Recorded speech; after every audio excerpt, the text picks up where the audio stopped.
긴급 속보입니다. 지난 387년간 세계 최고의 지성과 시스템을 자랑해온 하버드 대학에서 단 한 번의 실수도 허용되지 않았던 졸업식장이 통제 불능의 재난 현장으로 변해버린 겁니다. 원인은 단 하나, 섭씨 39도의 기록적인 폭염이었죠.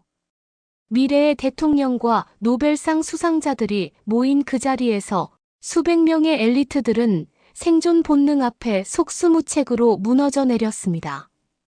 대학 당국도, 현장의 그 어떤 리더도 이 아수라장을 막지 못했습니다. 에이미, 나 머리가 깨질 것 같아. 속도 너무 메스꺼워. 세계 최고의 시스템이 붕괴된 바로 그곳에서 질서를 되찾은 것은 시스템이 아니었습니다. 아이러니하게도 그 시스템이 가장 먼저 외면했던 단 한 사람이었습니다. 세상은 훗날 그를 영웅이라 부를 겁니다. 가장 위대한 강의는 하버드의 강의실이 아닌 바로 그 지옥 같은 아수라장 한복판에서 시작되고 있었죠. 도대체 그날 이름조차 없던 한 청년의 얼음물 한 병이 어떻게 세상의 모든 것을 바꾸어 놓게 된 걸까요? 사연 바로 시작합니다. 영상 시작 전 구독과 좋아요, 불우이웃을 위해 끝까지 시청 부탁드립니다.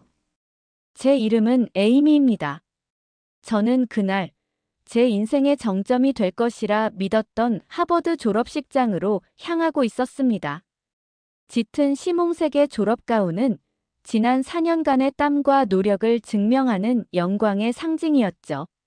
하지만 그 영광의 무게는 상상 이상으로 무거웠습니다. 아니, 무겁다기보다는 뜨거웠습니다. 6월의 케임브리지라고는 도저히 믿을 수 없는 섭씨 39도를 가리키는 기록적인 폭염이 캠퍼스 전체를 거대한 오븐처럼 달구고 있었습니다. 아스팔트에서 피어오르는 투명한 아지랑이가 눈앞의 풍경을 어지럽게 왜곡시켰고, 공기 중에는 잔디 마르는 냄새와 수많은 사람들의 땀 냄새, 그리고 시들기 시작한 축하 꽃다발의 향기가 뒤섞여 숨막히는 열기를 만들어냈습니다. 학생들과 가족들 모두의 얼굴은 기대감보다는 고통스러운 붉은빛으로 물들어 있었죠. 억지로 짓는 미소 밑으로 땀방울이 쉴 새 없이 흘러내렸고, 다들 손에 잡히는 것은 무엇이든 들어 얼굴에 그늘을 만들려 애썼습니다. 저희는 무대 리허설을 위해 기나긴 줄에 갇혀 있었습니다. 시간은 하염없이 흘렀지만 줄은 좀처럼 줄어들 기미를 보이지 않았습니다. 주최 측에서 나눠준 작은 생수병은 이미 30분 전에 바닥을 드러냈고, 이제 주변에는 빈 플라스틱 병들만 나뒹굴고 있었어요. 태양을 피할 그늘 한 조각이 그 어떤 학위나 명예보다 절실하게 느껴지는 순간이었습니다. 바로 그때 제 옆에서 가장 친한 친구 애비가 나지막한 신음을 뱉으며 제 팔을 붙잡았습니다. 애비의 얼굴은 의학 교과서에서나 보던 창백함을 띠고 있었죠. 이마에는 식은 땀인지 더워서 흘리는 땀인지 모를 물기가 흥건했습니다. 에이미, 나 머리가 깨질 것 같아. 속도 너무 메스꺼워. 애비의 목소리는 거의 기어들어가는 수준이었습니다. 애비는 입술을 잘게 떨며 헛구역질을 하기 시작했고, 그 모습을 본 제 심장이 바닥으로 쿵 하고 떨어지는 기분이었습니다. 이것은 단순한 더위 먹은 증상이 아니었습니다. 명백한 위험 신호였죠. 즐거워야 할 졸업식의 배경음악처럼 들리던 주변의 웅성거림이 순간 멀어지면서 제 귓가에는 이명만이 날카롭게 울렸습니다. 이대로라면 애비는 쓰러질 겁니다. 이 영광스러운 졸업식 한복판에서요. 불길한 예감이 제 등줄기를 타고 오싹하게 번졌습니다. 오늘이 최악의 날이 될지도 모른다는 공포가 엄습했죠. 저는 애비의 등을 쓸어내리며 다급하게 말했습니다. 애비, 괜찮아. 잠깐만 여기 있어. 내가 어떻게든 물을 구해올게. 저는 거의 이성을 잃은 채 맹목적으로 인파를 해치며 움직이기 시작했습니다. 어떻게든 물을 찾아야 한다는 생각뿐이었습니다. 그것이 제 인생의 경로를 완전히 바꾸어 놓을 기나긴 하루의 시작이었습니다. 친구 애비를 뒤로하고 물을 찾아 헤매던 제 눈에 들어온 캠퍼스 중앙의 풍경은 그야말로 아수라장이었습니다. 그곳은 더 이상 학문과 낭만의 상징인 하버드 야드가 아니었습니다. 마치 뉴스에서나 보던 재난 현장의 축소판 같았죠. 잘 가꿔진 잔디밭 곳곳에 학생들이 탈진 상태로 쓰러져 있었고 몇몇은 부모님의 품에 안겨 가쁜 숨을 몰아쉬고 있었습니다. 하얀 셔츠를 입은 교직원들이 다급하게 뛰어다녔지만 속수무책으로 늘어나는 환자들을 감당하기에는 역부족으로 보였습니다. 이미 캠퍼스 한쪽에 도착한 구급차는 경광등만 번쩍일 뿐 뒷문은 굳게 닫혀 있었습니다. 아니 환자들로 가득 차 더는 누구도 태울 수 없다는 절망적인 표시였죠. 그 적막한 사이렌 불빛이 상황의 심각성을 말없이 웅변하고 있었습니다. 그런데 제 시선을 사로잡은 것은 그 끔찍한 광경이 아니었습니다. 캠퍼스 한편에 따로 마련된 하얀색 대형 차량이 쳐진 VIP 구역이었습니다. 그곳은 마치 다른 행성처럼 보였습니다. 하얀 옷을 입은 케이터링 직원들이 얼음이 가득 담긴 유리잔을 쟁반에 받쳐 우아하게 서빙하고 있었고 거대한 냉풍기는 시원한 바람을 내뿜으며 쾌적한 환경을 유지하고 있었습니다. 하지만 그곳으로 향하는 길목은 건장한 경호원들에 의해 철저히 통제되고 있었죠. 불과 몇 미터 떨어진 곳에서 사람들이 쓰러져 가고 있는데도 그 경계선 너머의 세상은 완벽한 평온을 유지하고 있었습니다. 일반 학생들과 가족들이 있는 이쪽 구역은 마치 처음부터 버려진 섬처럼 완벽하게 방치된 상태였습니다. 바로 그때였습니다. 저는 제 두 눈을 의심할 수밖에 없는 장면을 목격했습니다. 한 남학생이 구조용으로 비치된 것으로 보이는 커다란 파란색 얼음 물통을 통째로 끌어안고 인파를 해치며 미친 듯이 달아나는 모습이었습니다. 주변에서 같이 마셔요. 도와주세요. 하는 외침이 들려왔지만 그는 그 모든 소리를 외면한 채 오직 자신의 생존만을 위해 질주했습니다. 그 순간 제 머릿속에서 무언가 단단히 고정되어 있던 나사가 툭 하고 풀리는 기분이었습니다. 우리 졸업식이 왜 전쟁터 같지? 이 질문이 제 뇌리를 떠나지 않았습니다. 우리는 지난 4년간 세상의 리더가 되기 위한 지성과 이성을 배우지 않았던가요? 그런데 지금 눈앞에 펼쳐진 것은 생존을 위한 가장 원초적이고 이기적인 본능의 경연장이었습니다. 숨막히는 열기와 함께 지독한 무력감이 제 온몸을 짓눌렀습니다. 친구 애비에게 물을 가져다 주겠다는 약속도 이 부조리한 상황을 어떻게든 해보려는 최소한의 의지마저도 뜨거운 아스팔트 위로 증발해버리는 듯 했습니다. 저는 그저 그 자리에 돌처럼 굳어서서 우리 세대의 자화상일지도 모르는 이 끔찍한 균열을 지켜볼 수밖에 없었습니다. 깊고 어두운 좌절감이 저를 집어삼켰습니다.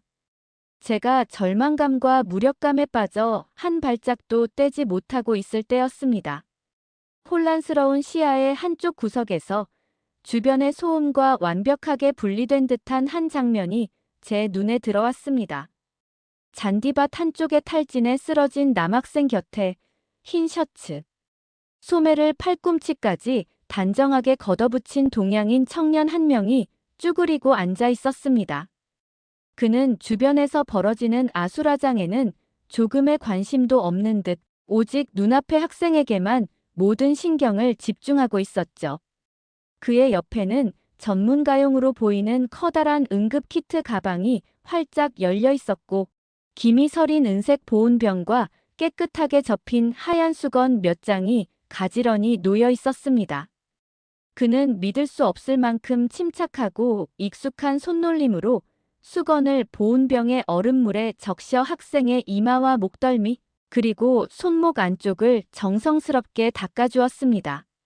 마치 수년간 이 일을 해온 사람처럼 그의 모든 움직임에는 단 1초의 망설임이나 불필요한 동작이 없었습니다. 그는 잠시 후 응급키트에서 혈압계를 꺼내 학생의 팔에 감고 수치를 확인하더니 작은 손전등으로 눈동자의 동공 반응까지 세심하게 살폈습니다. 그때 교직원으로 보이는 중년 남자가 그에게 다급하게 다가와 물었습니다. 땀으로 흠뻑 젖은 남자의 목소리에는 다급함이 묻어났죠. 실례합니다만 교직원이십니까? 아니면 의료팀 소속이신가요? 도움이 필요합니다. 그 질문에 청년은 쓰러진 학생에게서 눈을 떼지 않은 채 나지막하지만 분명한 목소리로 대답했습니다. 아닙니다. 그냥 학생입니다. 교직원은 예상치 못한 대답의 순간 당황한 표정을 지었지만 그의 전문적인 모습과 침착한 태도에 더는 아무것도 묻지 않고 다른 도움이 필요한 곳으로 황급히 달려갔습니다. 그 순간부터였습니다. 주변에 멍하니 서 있던 몇몇 학생들이 마치 약속이라도 한 듯 조용히 스마트폰을 꺼내 들었습니다. 그들은 플래시를 터뜨리거나 소란을 피우지 않고 그저 묵묵히 그 장면을 영상으로 기록하기 시작했습니다. 그것은 가십거리를 찾는 호기심이 아니라 중요한 순간을 놓치지 않으려는 증인의 태도와 같았습니다. 저 또한 그들처럼 그 청년에게서 눈을 뗄 수가 없었습니다. 잠시 후 그가 응급처치를 하던 학생의 친구로 보이는 여학생이 울먹이며 달려와 고맙다고 연신 허리를 숙였습니다. 정말 감사합니다. 박진규 씨 아니었으면 우리 잭 정말 큰일 날 뻔했어요. 저는 그때 처음으로 그의 이름을 들었습니다. 박진규. 혼돈과 소음으로 가득 찬 그곳에서 그 이름 석 자만이 제 귓가에 놀라울 만큼 선명하고 또렷하게 박혔습니다. 그는 영웅처럼 보이지 않았습니다. 그는 그저 자신이 해야 할 일을 할 뿐인 사람처럼 보였습니다. 박진규라는 이름을 머릿속에 반복해서 새기고 있을 때 바로 제 앞에서 믿을 수 없는 또 다른 장면이 펼쳐졌습니다. 하버드 내에서도 손꼽히는 부호 가문의 자제로 유명한 장일롱이었습니다. 그는 조금의 흐트러짐도 없는 완벽한 모습으로 VIP 구역에서 유유히 걸어 내려오고 있었죠. 그의 양손에는 차가운 김이 모락모락 피어오르는 얼음물병 2개가 보란듯이 들려 있었습니다. 아마 VIP 구역에 있는 가족에게 다녀오는 길이 분명했습니다. 그의 얼굴에는 이 혼란스러운 상황에 대한 어떤 동요나 걱정도 찾아볼 수 없었죠. 마치 다른 차원에서 온 사람 같았습니다. 그때였습니다. 장일롱의 바로 앞에서 한 여학생이 비틀거리며 그의 팔을 붙잡았습니다. 여학생의 졸업가운은 땀으로 축축했고 얼굴은 거의 잿빛에 가까웠습니다. 저기 정말 미안한데 그 물 딱 한 모금만이라도 줄 수 있을까? 나 지금 정말 쓰러질 것 같아서 그래. 여학생의 목소리는 너무나 절박해서 듣는 제 가슴이 다 아릴 정도였습니다. 장일롱은 잠시 벌레라도 보는 듯한 표정으로 여학생을 위아래로 훑어보더니 차갑고 단호한 목소리로 말했습니다. 미안하지만 이건 내 거야. 내 가족들을 위한 거라고. 그리곤 여학생이 잡았던 팔을 가차없이 뿌리치고는 아무 일 없다는 듯 제 갈 길을 가버렸습니다. 저는 그 순간 그 자리에 얼어붙었습니다. 인간이 다른 인간에게 저토록 비정하고 이기적일 수 있다는 사실에 충격을 받아 숨조차 쉴 수 없었죠. 그런데 바로 그때 조금 떨어진 곳에서 상황을 지켜보던 박진규가 그쪽으로 성큼성큼 다가왔습니다. 박진규는 쓰러질 듯 휘청이는 여학생을 재빨리 부축하여 근처 그늘로 옮겼습니다. 그리고는 조금의 망설임도 없이 자신이 마시기 위해 소중하게 가지고 있던 보온병의 뚜껑을 열어 그 물을 여학생에게 건넸습니다. 그는 멀어져가는 장일롱의 뒷모습을 잠시 바라보았습니다. 하지만 그의 눈빛에는 경멸이나 분노가 담겨 있지 않았습니다. 그저 깊이를 알 수 없는 무언가를 안타까워하는 듯한 연민의 빛이 담겨 있을 뿐이었습니다. 완벽한 옷차림에 시원한 물병 2개를 들고 있던 장일롱. 하지만 그의 모습은 그 누구보다도 초라하고 빈곤해 보였습니다. 반면 땀에 젖은 셔츠 차림으로 자신의 유일한 물을 나누어준 박진규. 그의 모습은 그 어떤 졸업생보다도 위대하고 풍요로워 보였습니다. 저는 그 장면을 보며 처음으로 진짜가 무엇인지 본 것 같은 강렬한 충격을 받았습니다. 학위나 집안, 부와 명성이 그 사람의 가치를 증명하는 것이 아니었습니다. 위기의 순간 그 사람이 내미는 손, 그 한 병의 얼음물이야말로 그 사람의 모든 것을 말해주고 있었던 겁니다. 그리고 동시에 칼날 같은 부끄러움이 제 심장을 파고들었습니다. 왜 나는 움직이지 못했을까? 친구 애비가 아파할 때, 수많은 사람들이 쓰러져 갈 때, 나는 그저 당황하고 좌절하며 방관하기만 했습니다. 하지만 박진규는 달랐습니다. 그는 생각하기 전에 몸이 먼저 움직였습니다. 그 압도적인 차이가 제 가슴을 너무나도 무겁게 짓눌렀습니다. 지옥 같던 시간이 흐르고 지연되었던 졸업식 행사가 겨우 재개될 준비를 하고 있었습니다.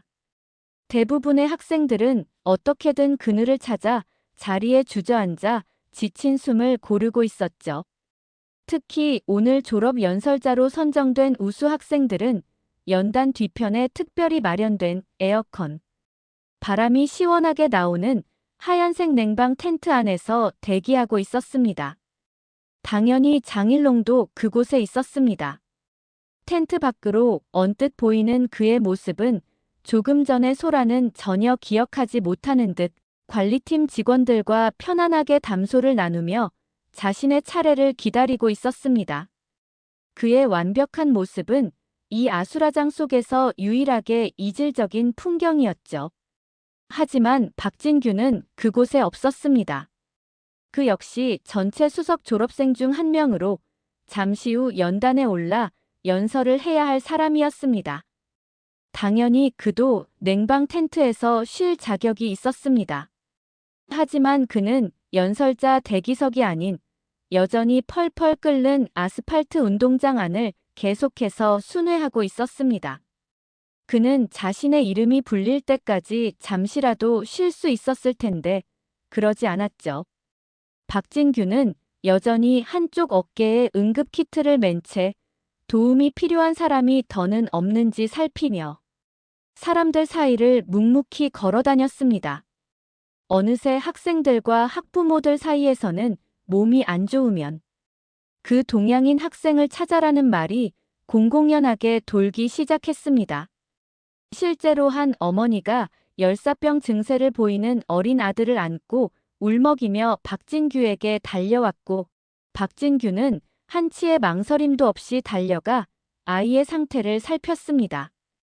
또 다른 곳에서는 연로하신 할머니 한 분이 어지럼증을 호소하자 박진규는 자신의 이마를 닦던 수건을 깨끗한 물에 다시 적셔 건네고는 직접 그늘까지 부축해 드렸습니다. 그는 공식적인 의료진도 안전요원도 아니었습니다. 하지만 이 혼란의 현장에서 그 누구보다도 가장 신뢰받는 실질적인 구조 요원이 되어 있었습니다. 저는 멀리서 그 모습을 넋을 잃고 지켜보았습니다. 제 시선과 모든 생각은 점점 더 박진규라는 한 사람에게로 강하게 쏠리고 있었습니다. 잠시 후 연단 위에서 화려한 조명을 받으며 미래를 이야기할 장일롱. 그리고 무대 아래 가장 뜨겁고 낮은 곳에서 땀 흘리며 현재의 고통을 외면하지 않는 박진규. 과연 누가 진정한 리더일까요? 리더십이란 높은 자리에서 외치는 구호가 아니라 위기의 순간에 기꺼이 다른 사람들을 위해 자신의 몸을 낮추는 행동 그 자체에서 비롯된다는 것을 저는 온몸으로 깨닫고 있었습니다. 그때 저는 강하게 직감했습니다. 박진규는 그저 똑똑하고 선량한 학생이 아니었습니다. 그의 모든 행동에는 오랜 시간 다져진 단단한 신념과 내공이 담겨 있었습니다. 그가 가진 인간에 대한 깊은 이해와 연민이 저를 완전히 압도하기 시작했습니다. 박진규라는 인물에 대한 궁금증이 머릿속을 온통 휘젓고 있을 무렵 저는 우연히 그늘 한쪽에서 잠시 쉬고 있던 교직원들이 나누는 대화를 엿듣게 되었습니다. 그들은 운동장 저편에서 여전히 땀 흘리며 사람들을 돌보는 박진규의 모습을 안타까운 눈빛으로 바라보며 이야기하고 있었죠. 진규, 저 친구는 정말 대단해. 자기 몸도 챙겨야 할 텐데. 그러게 말이야. 저런 상황에서도 저렇게까지 할 수 있다는 게 로즈 장학생은 역시 다르긴 다른가 봐.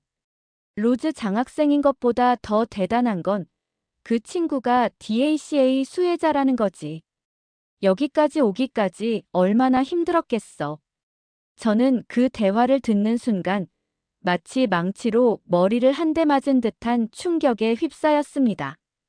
어릴 적 부모를 따라 서류 없이 미국으로 들어온 불법 체류 청년들의 추방을 유예해주는 행정명령. 즉, 그는 이 나라에서 법적으로 완전한 신분을 보장받지 못한 사람이었던 겁니다. 하버드에 오기 전까지 그는 언제 추방될지 모른다는 불안감 속에서 그림자처럼 살아야 했던 존재였습니다. 저는 믿을 수가 없었습니다.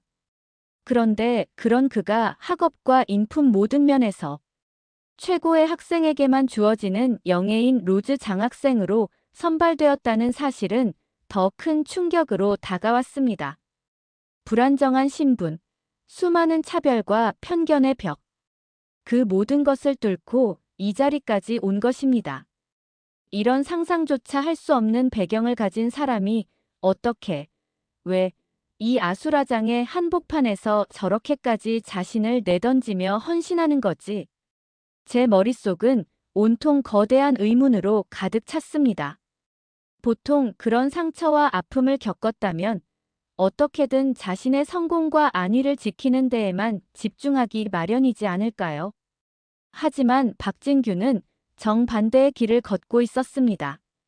그는 자신이 가장 지키고 싶었을 평범한 일상을 기꺼이 희생하며 가장 위태로운 상황에 처한 타인들을 위해 자신의 모든 것을 내어주고 있었습니다. 저는 떨리는 손으로 스마트폰을 꺼내 소셜미디어를 확인했습니다. 이미 트위터와 인스타그램에는 하버드 졸업식에 이름 없는 영웅이라는 제목으로 박진규의 영상이 들불처럼 번지고 있었습니다.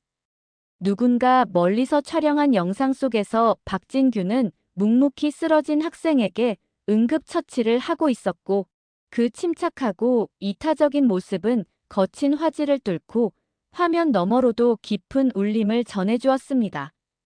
저는 그 영상을 넋을 잃고 몇 번이고 돌려보며 형언할 수 없는 경이로움을 느꼈습니다. 그는 단순히 착한 학생이 아니었습니다. 그는 자신의 깊은 상처를 타인을 치유하는 힘으로 승화시킨 놀랍도록 성숙한 영혼의 소유자였습니다. 저는 그 순간 제 인생에서 처음으로 한 인간을 향해 진정한 의미의 존경이라는 감정을 느꼈습니다. 그것은 단순한 감탄이나 부러움과는 완전히 차원이 다른 한 인간의 영혼이 가진 무게, 앞에서 숙연해지는 듯한 깊고 무거운 감정이었습니다. 길고 길었던 기다림 끝에 마침내 졸업 연설 순서가 되었습니다. 무더위와 혼란으로 지친 관중들의 인내심도 거의 바닥에 다다른 상태였죠. 먼저 무대에 오른 것은 장일롱이었습니다. 그는 조금 전에 소라는 다른 세상의 일이었다는 듯 한치의 흐트러짐도 없는 완벽한 모습으로 연단에 섰습니다. 최고급 원단으로 만들어진 졸업가운, 자신감 넘치는 표정, 깔끔하게 정돈된 헤어스타일까지. 그는 막힘없는 발성과 화려하고 세련된 문장력으로 미래의 비전과 리더의 역할에 대한 연설을 쏟아냈습니다. 그의 연설은 마치 잘 짜인 연극 대본처럼 기술적으로는 흠잡을 데가 없었죠. 그의 목소리는 확신에 차 있었고 사용되는 단어들은 무척이나 고급스러웠습니다. 관중석에서는 의례적인 큰 박수가 터져 나왔습니다. 사람들은 그의 유창함과 당당함에 감탄하는 듯 보였습니다. 하지만 이상하게도 그 박수 소리에는 영혼이 실려 있지 않았습니다. 뜨거운 감동보다는 차가운 의무감에 가까운 공허한 소리의 울림이었죠. 제 옆에 앉은 한 학부모는 역시 장일롱 집안 아들이라 그런지 말을 참 잘하네라고 속삭였지만 그들의 눈은 이미 다른 곳을 향하고 있었습니다. 소셜미디어의 실시간 반응 역시 냉정했습니다. 완벽한 연설인데 왜 이렇게 마음에 와닿지가 않지? 뜬구름 잡는 이야기 같다. 현실과 너무 동떨어져 있어. 사람들은 그의 화려한 말의 성찬 속에서 그 어떤 진심도 발견하지 못하고 있었던 겁니다. 이어서 사회자가 박진규의 이름을 호명했습니다. 그는 조금 전까지 사람들을 돌보던 그 모습 그대로 땀에 흠뻑 젖은 셔츠 차림으로 조금은 지친 기색으로 무대에 올랐습니다. 그의 졸업 가운은 구겨져 있었고 이마에 맺힌 땀방울이 턱 끝으로 흘러내렸죠. 그는 장일롱처럼 세련되거나 완벽하지 않았습니다. 하지만 그의 눈빛만은 그 자리에 있는 그 누구보다도 강렬하고 진실하게 빛나고 있었습니다.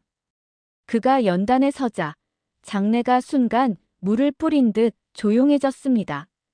소란스럽던 관중들이 약속이라도 한 듯 숨을 죽였습니다. 사람들은 이미 그가 무대 아래 운동장에서 무엇을 했는지 입소문을 통해 혹은 소셜미디어를 통해 알고 있었기 때문입니다. 저 역시 마른 침을 삼키며 그의 모든 것을 놓치지 않으려 온 신경을 집중했습니다. 조금 전까지만 해도 쓰러진 사람들을 돌보던 그의 땀, 젖은 손이 이제는 연설문이 놓인 연단을 단단히 붙잡고 있었습니다. 그의 연설은 단순한 말이 아닐 것이라고, 그것은 그가 온몸으로 살아온 삶의 증언이 될 것이라고 저는 확신하고 있었습니다. 저는 신분이 없던 아이였습니다. 박진규의 연설은 이 충격적인 한 문장으로 시작되었습니다. 화려한 수사나 거창한 인용구는 없었습니다. 그저 자신의 가장 아픈 과거를 담담하게 고백하는 조금은 떨리는 목소리였죠. 그 문장이 스피커를 통해 울려 퍼지는 순간 졸업식장을 가득 메우고 있던 지친 웅성거림과 부채질 소리가 거짓말처럼 완벽하게 사라졌습니다. 모두가 하던 일을 멈추고 그의 이야기에 귀를 기울이기 시작했습니다. 그는 자신이 겪었던 불안과 소외, 그리고 세상의 냉혹한 편견 속에서 어떻게 인간으로서의 존엄과 꿈을 지켜왔는지에 대해 이야기했습니다. 언제 추방될지 모른다는 공포 속에서 숨죽여 살아야 했던 어린 시절, 모두가 잠든 밤에 홀로 불을 켜고 낡은 책을 읽으며 희망을 놓지 않았던 시간들. 그의 이야기는 한 편의 극적인 영화 시나리오와도 같았지만 그것은 분명 가공된 서사가 아닌 그의 삶 그 자체였습니다. 저는 그가 한마디 한마디 들려주는 이야기에 저도 모르게 울컥하며 눈물을 참을 수가 없었습니다. 애써 참으려 했지만 뜨거운 눈물이 뺨을 타고 흘러내렸습니다. 제 주변에서도 흐느끼는 소리가 여기저기서 들려왔습니다. 그의 고통이, 그의 진심이 뜨거운 공기를 가르고 장벽 없이 우리 모두의 마음에 깊숙이 스며들고 있었습니다. 장일롱이 말했던 손에 잡히지 않는 추상적인 미래와 비전이 아닌 박진규의 이야기는 지금 이 순간을 살아가는 우리 모두의 이야기처럼 생생하게 느껴졌습니다. 운동장에는 무겁고도 경건한 침묵이 흘렀습니다.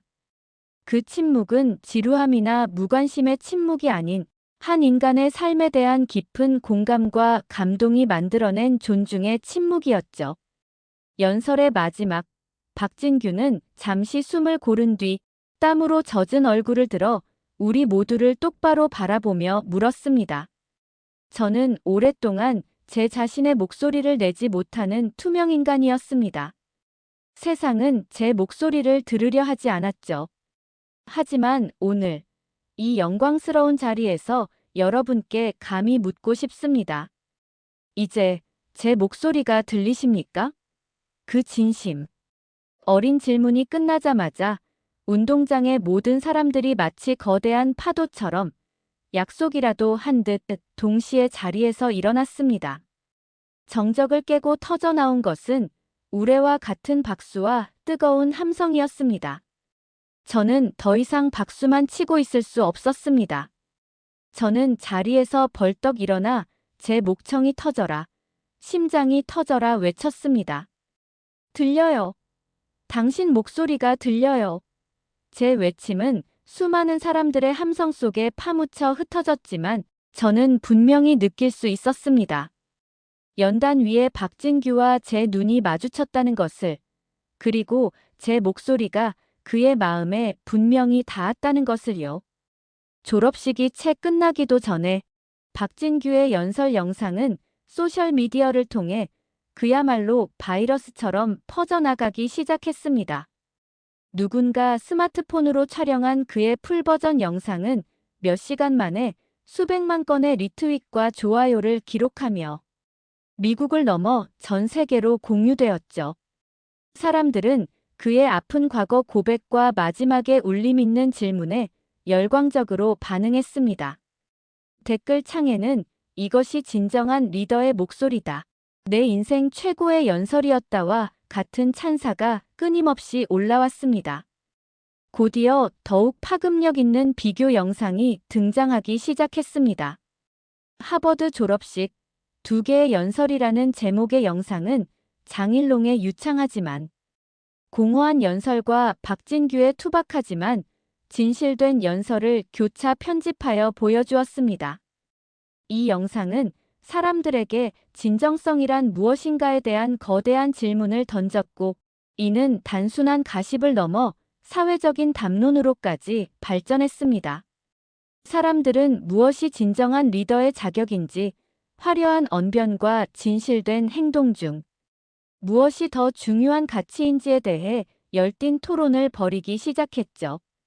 다음 날 아침, 하버드 교내 신문인 하버드 크림슨은 진짜 연설자는 과연 누구였나라는 도발적인 헤드라인으로 일면 전체를 할애했습니다. 기사는 단순히 두 사람의 연설 스타일을 비교하는데 그치지 않았습니다.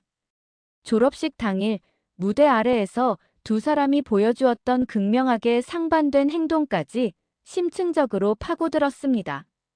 장일롱이 VIP 구역에서 얼음물을 독차지하며 타인의 고통을 외면했던 일과 박진규가 땡볕 아래 운동장을 누비며 쓰러진 사람들을 헌신적으로 도왔던 일이 구체적인 목격자들의 증언과 함께 나란히 기재되었죠. 파장은 순식간에 교내를 넘어 미국 사회 전체로 확산되었습니다. CNN, 폭스뉴스, 뉴욕타임스 같은 주류 언론사에서 박진규에게 인터뷰 요청이 본물처럼 쏟아졌습니다. 그들은 불법 체류자 출신의 로즈 장학생이자 위기 상황에서 영웅적인 모습을 보인 이 미스터리한 청년의 이야기를 직접 듣고 싶어 했습니다. 그리고 그 거대한 여론의 폭풍 한가운데에서 전혀 예상치 못했던 저에게도 연락이 오기 시작했습니다. 몇몇 기자들이 졸업식 현장의 생생한 목격자를 찾고 있었고, 제 친구 중 한 명이 박진규의 행동과 장일롱의 행동을 가장 가까이에서 목격한 사람으로 저를 추천했던 겁니다. 저는 태어나서 처음으로 사건의 증언자로서 인터뷰 요청을 받았습니다. 제 심장이 걷잡을 수 없이 세차게 뛰기 시작했습니다. 제가 본 것을, 제가 느낀 것을 이제는 세상에 정확하게 이야기해야만 할 시간이 온 것입니다. 첫 인터뷰 요청을 수락한 저는 방송국의 차가운 조명 아래 카메라 앞에 앉았습니다. 베테랑 기자가 졸업식 날에 대해 묻자 저는 잠시 숨을 고르고 밤새 고민하며 준비했던 첫 문장을 꺼냈습니다. 그날 그는 움직였고 저는 멈춰 있었습니다. 저의 인터뷰는 저 자신에 대한 고백으로 시작되었습니다. 저는 영웅담을 미화하거나 누군가를 비난하기 위해 그 자리에 나간 것이 아니었습니다. 저는 제가 본 것을 있는 그대로 가감없이 이야기했습니다. 펄펄 끓는 열기 속에서 무력하게 방치되었던 학생들의 모습, 차갑게 도움의 손길을 뿌리치던 장일롱의 표정, 그리고 그 모든 혼란 속에서도 말없이 다가가 상처를 보듬던 박진규의 침착한 행동까지. 저는 한 명의 나약한 방관자의 눈으로 목격했던 그날의 진실을 담담하게 증언했습니다. 저의 인터뷰가 나간 후 논란의 중심에 선 장일롱은 모든 언론과의 접촉을 피하며 잠적에 가까운 태도를 보였습니다. 반면 온 세상의 스포트라이트를 받게 된 박진규는 쏟아지는 인터뷰 요청에 아주 짧고 겸손하게만 응답했습니다. 그는 한 방송사와의 전화 연결에서 이렇게 말했죠. 저는 영웅이 아닙니다. 제 눈앞에 도움이 필요한 사람이 있었고, 저는 제가 할 수 있는 일을 했을 뿐입니다. 그것은 지극히 당연한 일이었습니다. 그의 이러한 겸손한 대답은 사람들에게 더 큰 감동과 울림을 주었고, 박진규에 대한 반응은 국가적인 칭찬과 존경으로까지 확대되었습니다. 이와 동시에 불에 기름을 붓듯 장일롱의 과거 행적들이 수면 위로 떠오르기 시작했습니다. 과거 그가 자신의 소셜미디어에 올렸던 특정 인종이나 사회적 약자에 대한 비하 발언들이 네티즌들에 의해 발굴되었고, 졸업식에서 얼음물을 독점하며 달려가던 장면을 다른 각도에서 촬영한 영상들이 재확산되며 그에 대한 비난 여론은 걷잡을 수 없이 커졌습니다. 교내에 상주하던 외신 기자들 사이에서는 연일 박진규의 진정성이 주요 화두에 올랐습니다. 그들은 박진규의 행동과 연설이 결코 일회성 쇼가 아니라 그의 불안정한 삶 전체를 관통하는 깊은 철학에서 비롯된 것이라는 심층적인 분석 기사들을 쏟아내기 시작했습니다. 저는 연이어 들어오는 인터뷰 요청에 응하며 제가 본 것을 반복해서 이야기했습니다. 하지만 이야기하면 할수록 제 안에서는 하나의 질문이 더욱 날카롭고 선명하게 저를 찔러왔습니다. 그렇다면 에이미, 너는 과연 그렇게 할 수 있었을까? 그 질문은 수많은 카메라의 플래시가 터지는 인터뷰가 끝난 후에도 칠흑 같은 어둠 속에서 계속해서 제 마음을 무겁게 맴돌았습니다. 졸업식의 소란과 언론의 열기가 조금씩 가라앉은 후 저는 하버드에서의 마지막 밤, 제 방에 홀로 앉아 텅 빈 일기장을 펼쳤습니다. 지난 4년간의 기록이 담긴 이 노트의 마지막 페이지에 저는 떨리는 손으로 단 하나의 문장을 적었습니다. 나였다면 과연 그렇게 할 수 있었을까? 박진규처럼 주변의 시선이나 나의 안위 따위는 생각하지 않고 망설임 없이 움직일 수 있었을까? 혹은 장일롱처럼 내 안의 이기심에 굴복하여 타인의 고통을 차갑게 외면하지 않을 자신이 있었을까? 저는 그 어떤 질문에도 쉽사리 그렇다고 답을 내릴 수 없었습니다. 그날 밤 집으로 돌아와 가족들과 함께한 저녁 식사 자리에서 저는 졸업식 날의 이야기를 모두 털어놓았습니다. 제 이야기를 잠자코 듣고 계시던 아버지는 식사가 끝난 후 제 어깨를 두드리며 나지막이 말씀하셨습니다. 에이미, 진심이라는 건 말이다. 어떤 특별한 순간에 쥐어짜 내서 보여주는 게 아니란다. 그건 평소에 그 사람이 어떤 생각을 하고 어떻게 살아왔는지가 쌓여서 위기의 순간에 반사적으로 튀어나오는 거야. 아버지의 그 한마디가 마치 예리한 칼처럼 제 가슴을 깊숙이 꿰뚫었습니다. 저는 순간 얼굴이 화끈거릴 정도로 제 자신이 부끄러워졌습니다. 그동안의 저는 어땠는가? 좋은 성적을 받고 남들이 부러워하는 명문 대학원에 진학하기 위해 이력서에 한 줄을 더 채우기 위해 봉사활동을 했습니다. 저는 곧장 제 방으로 달려가 책상 서랍 깊숙한 곳에 처박아두었던 두꺼운 봉사활동 기록 파일을 꺼내보았습니다. 파일 안에는 수백 시간에 달하는 봉사 시간과 화려한 활동 내역 그리고 기관장들의 추천서가 빼곡하게 채워져 있었습니다. 하지만 그 어떤 기록에서도 저의 진정한 마음을 찾아볼 수는 없었죠. 그것은 영혼 없는 스펙을 위한 기록의 나열일 뿐이었습니다. 박진규의 존재는 마치 저의 모든 위선을 남김없이 비추는 거대한 거울처럼 느껴졌습니다.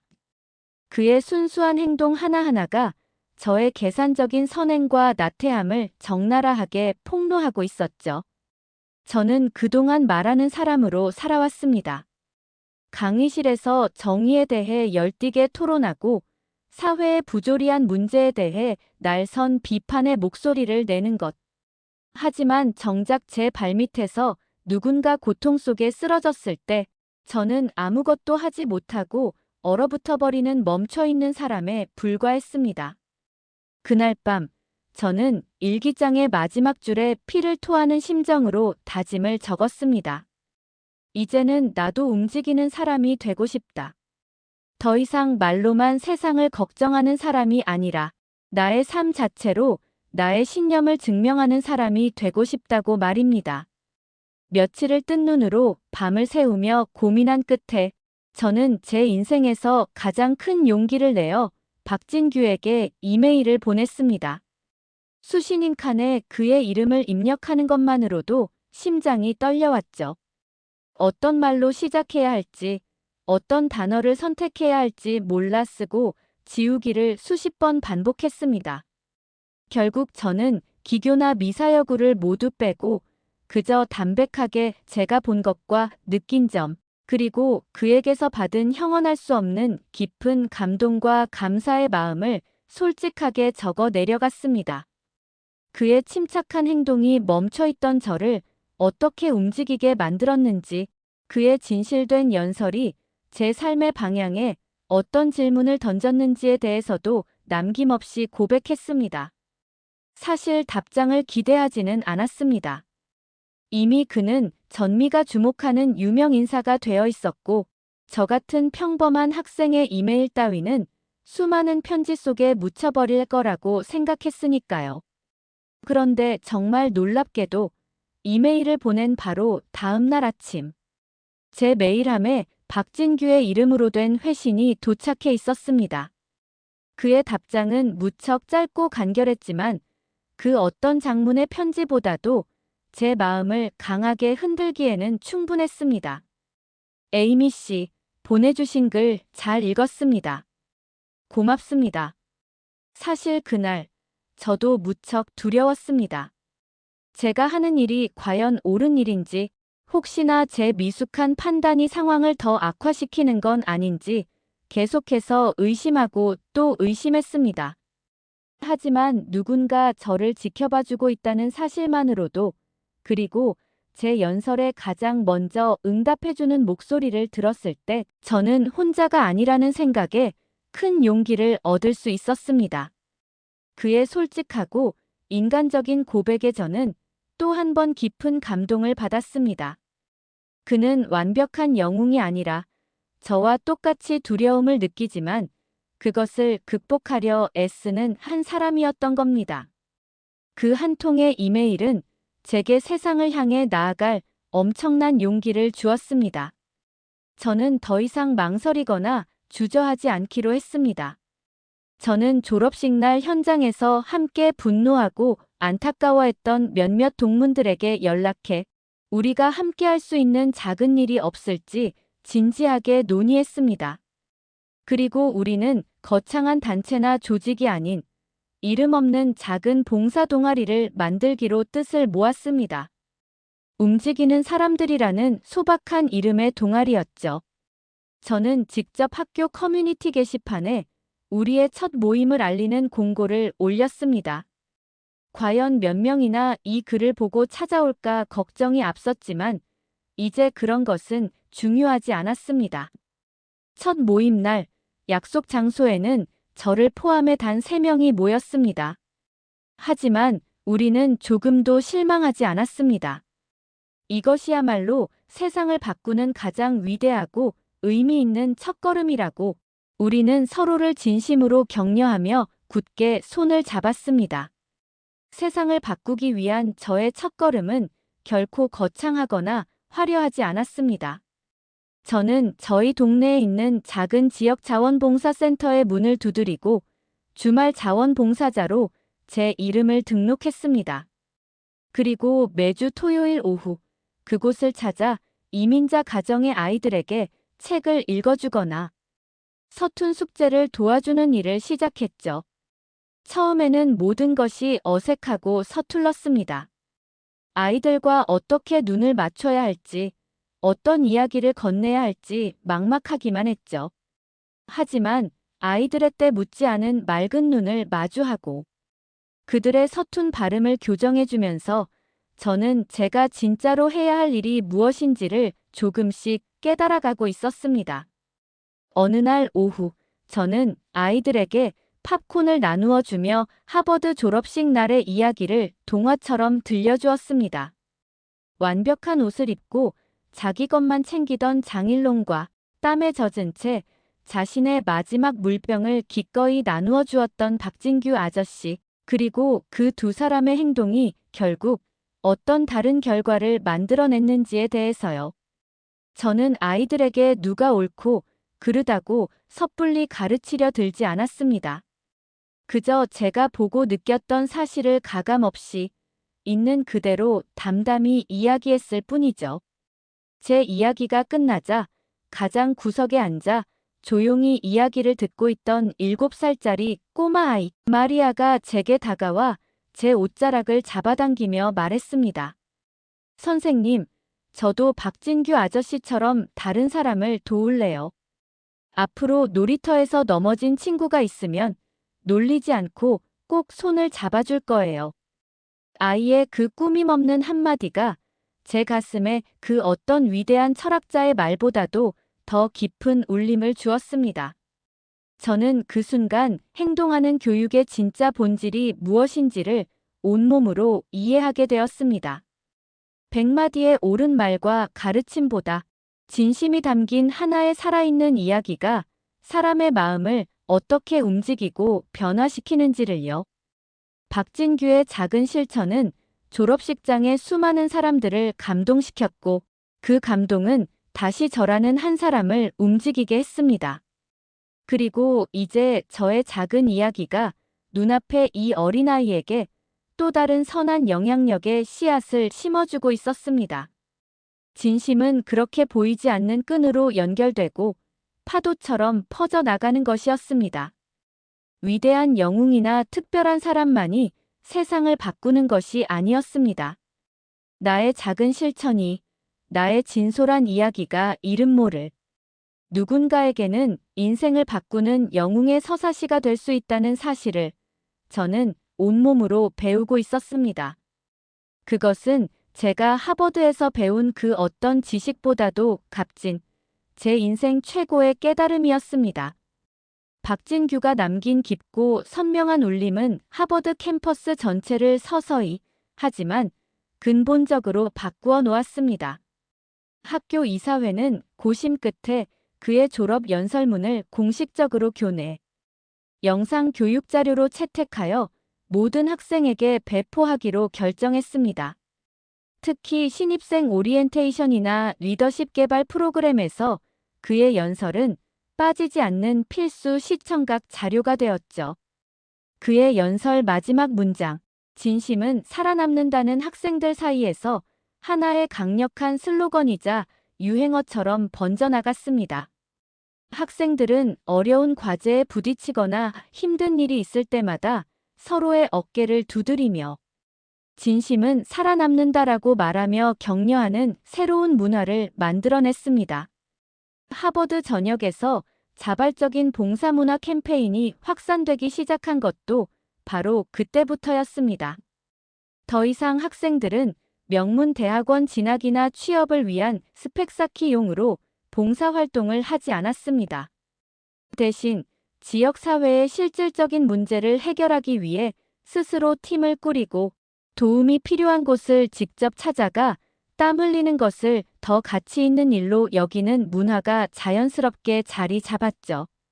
한편 언론과 여론의 거센 비판에 직면했던 장일롱은 결국 자신의 소셜미디어를 통해 장문의 공식 사과문을 발표했습니다. 그는 자신의 행동이 극도로 미성숙하고 이기적이었으며 졸업식 날 고통받았던 모든 분들에게 진심으로 사죄한다고 밝혔습니다. 또한 깊이 반성하고 자숙하는 시간을 갖겠다고 덧붙였습니다. 하지만 여론은 여전히 차갑고 냉담했습니다. 사람들은 그의 잘 다듬어진 사과문에서조차 계산된 의도를 읽어냈고 진심 어린 반성을 느끼지 못했기 때문입니다. 모든 소동이 조금씩 잦아들고 사람들의 기억 속에서 그날의 일이 희미해져 갈 무렵 저는 제 개인 소셜미디어 계정에 아주 짧은 문장 하나를 남겼습니다. 특별한 설명도 화려한 사진도 없이 오직 검은 배경에 흰 글씨로 된 한 문장이었죠.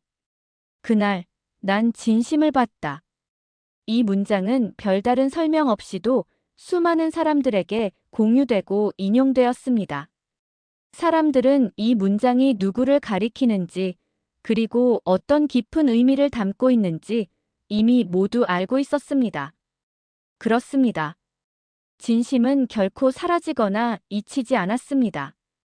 그것은 사람들의 마음속에 그리고 하버드의 역사 속에 생생하게 살아남아 시간이 지날수록 더욱 선명한 빛을 발하고 있었습니다.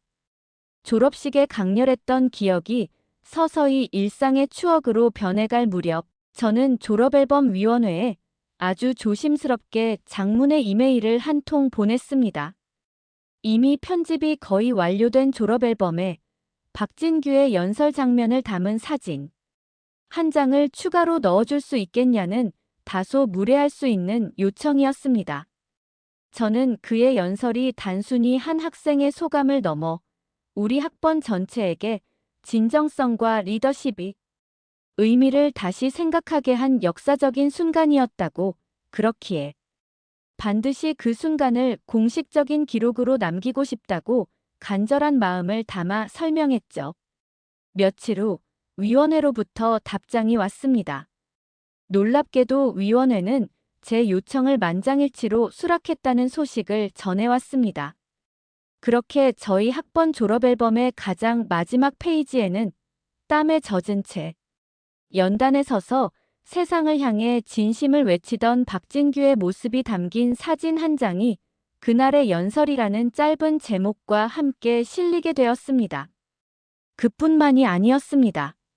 졸업식 날 현장에 있던 한 학생이 촬영했던 박진규의 응급처치 영상과 장일롱의 얼음물 사건 영상은 하버드 대학교 도서관 아카이브의 공식 디지털 기록물로 영구 보관되기로 결정되었습니다. 우리 세대의 하버드 정신을 상징하는 중요한 역사적 사료로 그 가치를 인정받은 겁니다. 얼마 후 더욱 믿을 수 없는 소식이 들려왔습니다. 세계적인 온라인 동영상 서비스 기업인 넷플릭스에서 박진규의 이야기와 그날의 사건을 중심으로 한 다큐멘터리를 제작하고 싶다는 의사를 학교 측에 공식적으로 밝혀온 것입니다. 가제는 얼음물 한 병이었습니다. 제작팀은 졸업식 날의 사건을 입체적으로 재구성하며 그날 현장에 있었던 여러 학생과 교직원들을 심층 인터뷰했습니다. 저 역시 제작팀의 요청을 받고 인터뷰에 참여했죠. 저는 카메라 앞에서 제가 보고 느꼈던 모든 것을 다시 한번 차분하게 증언했습니다.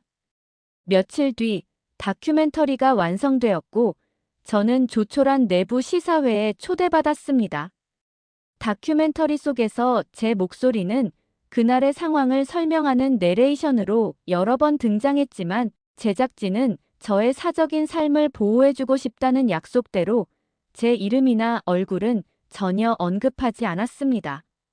저는 어두운 객석에 홀로 앉아 스크린 속에서 재현되는 그날의 기억을 보며 조용히 눈물을 흘렸습니다. 제 작은 증언이 잊힐 수도 있었던 그날의 진실이 거대한 역사의 한 조각으로 영원히 기록되는 순간이었습니다. 저는 그저 감사했습니다.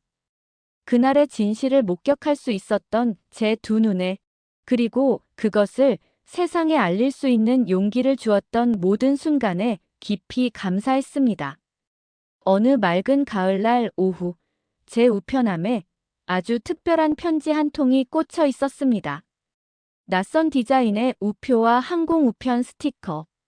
발신지는 대한민국 서울이었습니다. 편지를 보낸 사람은 다름 아닌 박진규가 한국에서 다녔던 고등학교의 교장 선생님이셨습니다. 서툴지만 정성스러운 영문으로 쓰인 편지에는 박진규가 한국에서도 얼마나 성실하고 마음이 따뜻한 학생이었는지에 대한 애정 어린 회고와 함께 그의 고결한 선행과 진심을 미국 사회에 용기 있게 증언해준 저에 대한 깊은 감사의 마음이 담겨 있었습니다. 그 편지는 국경을 넘어 전해진 따뜻한 진심이었고, 저는 편지를 몇 번이고 다시 읽으며 가슴 벅찬 뭉클함을 느꼈죠. 그 편지를 시작으로 곧 한국의 여러 언론에서도 제 이야기가 보도되기 시작했습니다. 하버드를 감동시킨 한국인 학생, 그리고 그의 진심을 증언한 미국인 친구. 에이미와 같은 제목의 기사들이 인터넷 포털과 소셜미디어를 통해 빠르게 퍼져나갔습니다. 저는 갑작스러운 관심이 조금은 부담스럽고 쑥스러웠지만 박진규의 진심 어린 행동이 그의 뿌리가 있는 고국에까지 알려지고 그 나라 사람들에게 자부심을 심어주는 것은 무척이나 기쁜 일이었습니다. 얼마 후 한국의 대표적인 공영방송인 KBS의 다큐멘터리 제작팀으로부터 국제전화가 걸려왔습니다. 박진규의 성장 과정과 철학을 심도 있게 다루는 특집 다큐멘터리를 제작 중인데 졸업식 날의 핵심 증언자로서 제 목소리 인터뷰를 꼭 담고 싶다는 간곡한 요청이었습니다. 저는 흔쾌히 수락했고 수화기 너머의 PD에게 그날의 기억을 다시 한번 생생하게 전달했습니다. 그런데 가장 놀랍고 제 인생을 뒤흔든 일은 그 이후에 일어났습니다. 한국의 한 유서 깊은 장학재단에서 저를 공식적으로 초청하고 싶다는 이메일을 보내온 것입니다. 한국의 청소년들과 대학생들을 대상으로 제가 하버드에서 직접 보고 느낀 글로벌 리더십과 진정한 나눔의 의미에 대해 특별 강연을 해달라는 파격적인 요청이었습니다. 저는 과연 제가 누군가의 앞에서 강연을 할 자격이 있는지 한참을 망설이고 고민했습니다. 하지만 이내 마음을 굳혔습니다. 내가 세상에 단 한 조각이라도 긍정적인 영향을 줄 수 있다면 그것이 두려워서 피해서는 안 되지 않을까? 저는 한국행 비행기 표를 예약했습니다. 제 인생이 전혀 예상치 못했던 새로운 항로로 접어들고 있었습니다. 뜨거웠던 졸업식 날, 방관자가 되기를 거부했던 제 작은 선택 하나가 저를 완전히 새로운 세상, 새로운 가능성으로 이끌고 있었던 겁니다. 한국에서의 강연과 일정을 성공적으로 마치고 미국으로 돌아온 며칠 후, 저는 뉴욕에서 열린 하버드 동문 행사에 참석했습니다. 칵테일 잔을 든 채 낯익은 얼굴들과 반갑게 인사를 나누고 있을 때 누군가 제 어깨를 뒤에서 가볍게 두드렸습니다. 무심코 뒤를 돌아본 저는 순간 숨을 멈췄습니다. 그곳에는 졸업식 날보다 훨씬 건강하고 편안해 보이는 환한 미소를 띤 박진규가 서 있었습니다. 졸업식 날 연단 위에서 스치듯 눈이 마주친 이후 처음으로 이렇게 가까이서 마주하는 순간이었죠. 우리는 잠시 아무 말 없이 서로를 바라보았습니다. 수많은 감정과 이야기가 우리의 침묵 속을 흘렀습니다. 먼저 정적을 깬 것은 저였습니다. 박진규 씨, 정말 오랜만이네요. 제 목소리가 저도 모르게 살짝 떨리고 있었습니다. 저는 용기를 내어 그동안 제 마음속에 담아두었던 말을 꺼냈습니다. 꼭 한번 만나서 이 말을 하고 싶었어요. 그날 졸업식 날 당신 덕분에 저는 멈추지 않는 법을 배웠어요. 당신이 제 인생을, 제 가치관을 완전히 바꾸어 놓았습니다. 정말 진심으로 고맙습니다. 저의 솔직한 고백에 박진규는 부드럽게 미소 지으며 고개를 저었습니다. 그리고는 진지한 목소리로 말했죠. 에이미 씨, 저야말로 꼭 할 말이 있었습니다. 그의 목소리는 낮고 차분했지만 강한 힘이 실려 있었습니다. 사실 그날 연단에 섰을 때 저는 너무나 떨리고 두려웠습니다. 과연 저 같은 사람의 이야기가 이 사람들에게 가닿을 수 있을까? 그저 동정이나 비웃음을 사게 되는 건 아닐까 자신이 없었죠. 그런데 제 마지막 질문에 그 수많은 침묵을 깨고 가장 먼저 들려요라고 외쳐주는 목소리를 똑똑히 들었습니다.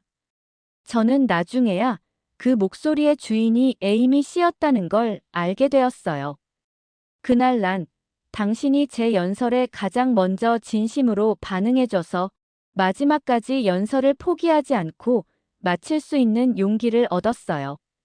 그 말을 듣는 순간 저는 마치 온몸에 전율이 흐르는 듯한 기분이었습니다. 저는 그가 저의 영웅이라고만 생각했는데 저 역시 그에게 어떤 의미가 있었던 겁니다. 우리는 서로에게 영향을 주고받았던 것이죠. 그는 침묵의 행동으로 저를 변화시켰고 저는 용기 있는 목소리로 그에게 힘을 주었습니다. 우리는 서로에게 이름 모를 영향자였던 셈입니다. 우리는 행사장 한쪽에서 함께 사진 한 장을 찍었습니다. 졸업식 날의 불안하고 굳은 표정이 아닌 서로를 향한 깊은 존경과 따뜻한 감사가 담긴 환한 미소로 가득한 사진이었습니다. 그 사진은 제 인생에서 그 어떤 상장이나 증명서보다도 소중한 제 삶의 전환점을 증명하는 보물이 되었습니다. 뉴욕 동문 행사에서 박진규와 운명처럼 재회한 이후 제 삶의 방향은 더욱 확고하고 명확해졌습니다. 저는 마침내 제가 평생을 걸고 가야 할 길을 찾았습니다. 더 이상 사회가 정해놓은 성공의 기준이나 타인의 부러움을 사는 명예를 좇지 않기로 했습니다. 대신 세상에 가장 낮고 그늘진 곳에 실질적이고 따뜻한 도움을 주는 사람이 되기로 굳게 결심했죠. 저는 그동안 꾸준히 해왔던 지역 아동센터에서의 봉사활동 기록들과 그곳에서 느꼈던 생각들을 차곡차곡 정리해 사회복지학, 대학원 지원을 위한 서류를 준비하기 시작했습니다. 가장 중요한 입학 에세이의 제목은 단 1초도 고민할 필요가 없었습니다. 얼음물, 그리고 진심. 제 인생의 나침반이 되어준 그날의 강렬한 경험을 저의 부끄러운 과거와 앞으로의 다짐을 모두 담아 진솔하게 써 내려갔습니다. 그러던 중 모교인 하버드로부터 아주 영광스러운 강연 요청을 받았습니다.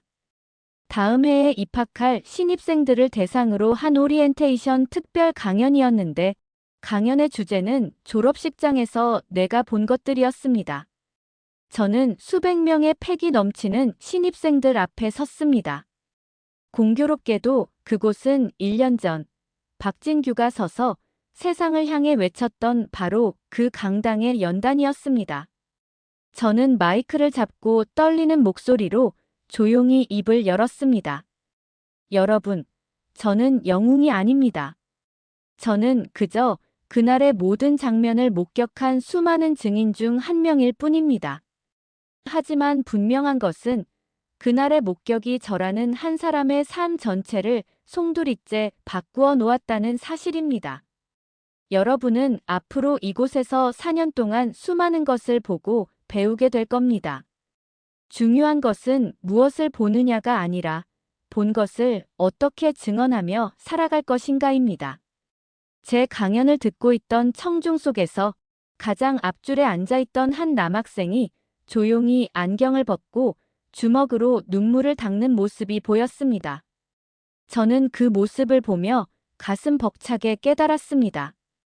이제 저 역시 누군가에게 작은 울림을 주는 사람이 되어가고 있다는 것을요. 이것은 누군가에 의해 주어진 이야기가 아니었습니다. 이것은 바로 제가 선택한 이야기였고, 제가 앞으로 평생에 걸쳐 써내려갈 제 삶의 연설이었습니다.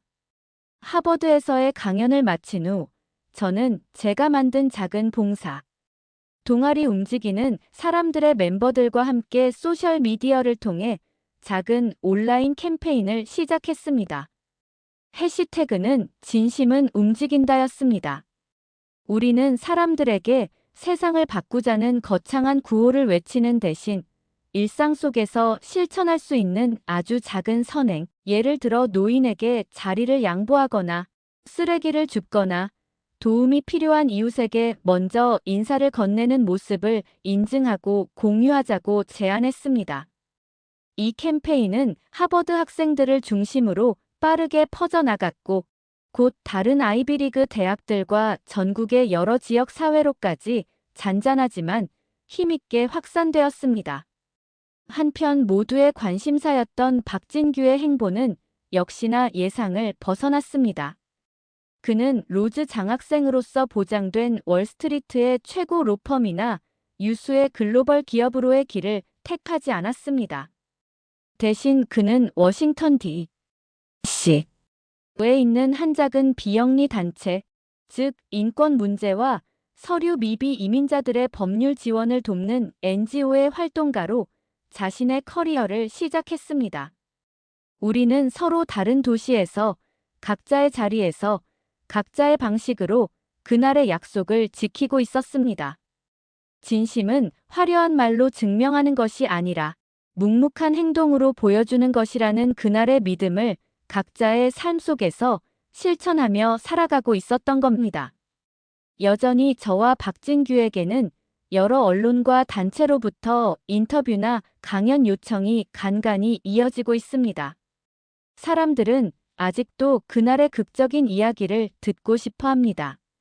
하지만 우리는 이제 언론의 스포트라이트를 받으며 과거를 이야기하기보다는 조용히 우리의 자리에서 눈앞에 해야 할 일에 더 집중하고 있습니다. 왜냐하면 우리는 너무나도 분명하게 알고 있기 때문입니다. 진정한 변화는 카메라 앞에서의 한순간의 외침이 아니라 아무도 알아주지 않는 보이지 않는 곳에서의 꾸준하고 성실한 실천으로부터 시작된다는 것을요. 그 뜨거웠던 졸업식은 이미 1년 전에 끝났지만 어쩌면 우리들의 진짜 졸업, 진짜 인생은 이제 막 시작된 것이나 다름없었습니다.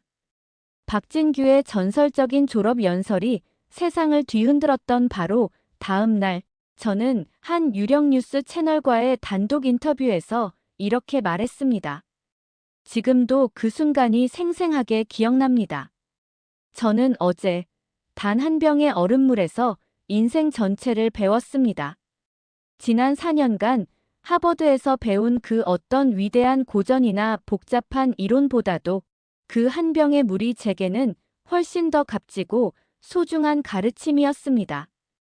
저의 이 짧은 인터뷰는 박진규의 연설과 함께 엮여 회자되며 많은 사람들에게 지식과 실천의 관계에 대해 다시 한번 생각하게 하는 계기를 마련해 주었습니다. 얼마 후 박진규는 마침내 한 시사 프로그램에 출연하여 자신의 이야기를 처음으로 길게 털어놓았습니다. 그리고 그는 인터뷰 말미에 진행자의 질문에 답하며 저를 다시 한번 언급했습니다. 그는 카메라를 보며 담담한 목소리로 이렇게 말했죠. 많은 분들이 저를 영웅이라고 불러주시지만 저는 결코 혼자가 아니었습니다. 제가 혼란 속에서 움직일 때 누군가는 그 모습을 진실하게 기록하고 있었고, 제가 두려움 속에서 목소리를 낼 때 누군가는 가장 먼저 뜨겁게 응답해 주었습니다. 우리는 보이지 않는 진심의 연대로 이어져 있었습니다. 그렇기에 저는 단 한순간도 외롭지 않았습니다. 그의 말을 방송으로 지켜보던 순간 저는 깨달았습니다. 이것이 바로 그날의 뜨거운 태양 아래에서 시작되었던 우리 모두의 이야기가 맞이할 수 있는 가장 완벽한 결말이라는 것을요. 진정한 리더십은 한 명의 비범한 영웅이 만드는 것이 아니라 서로의 진심에 용기 있게 반응하고 서로의 선한 행동에 아낌없는 지지를 보내주는 수많은 우리가 함께 만들어가는 교향곡과 같다는 것을요. 졸업식 날의 그 뜨거운 소라는 이제 모두의 기억 속에 남았습니다. 하지만 그날의 이야기는 이제 저와 박진규, 그리고 우리 모두의 삶 속에서 새로운 이야기로 계속해서 쓰여지고 있습니다. 그렇습니다. 진정성은 결코 말로 완성되지 않습니다. 그것은 하루하루의 고된 삶으로써 내려가는 치열하고 아름다운 연설입니다. 그리고 저의 연설은 이제 막 첫 문장을 시작했을 뿐입니다. 사연자분께 전하고 싶은 말씀이 있으시면 댓글로 남겨주시면 전달해 드리겠습니다.